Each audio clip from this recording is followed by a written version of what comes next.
Limiter la durée de vie d'un produit dès sa conception et programmer sa mort, telle est la stratégie économique dite de l'obsolescence programmée. Elle apparaît avec la production en série et la société de consommation. L'ampoule traditionnelle, commercialisée pour la première fois à la fin du XIXe siècle, en a été la première victime.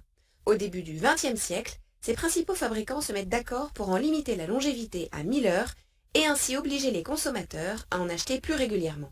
De quoi mettre au placard les premières ampoules transparentes, paradoxalement coupables de durer des centaines de milliers d'heures.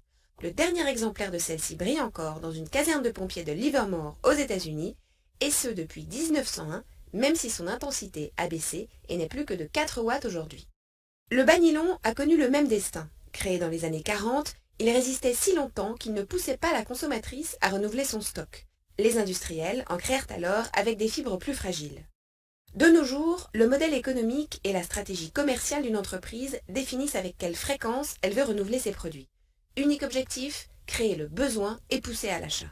Parfait exemple de cette logique, chez Intel, leader incontesté des puces pour ordinateur, les ingénieurs travaillent déjà sur la puce de la génération suivante, alors que la dernière n'est pas encore sur le marché.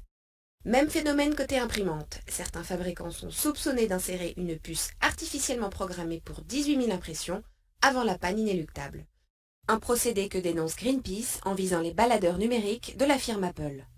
Résultat dramatique de cette fuite en avant à l'échelle de la planète, bien souvent, ces équipements électroniques sont envoyés dans de gigantesques décharges à ciel ouvert, comme au Ghana.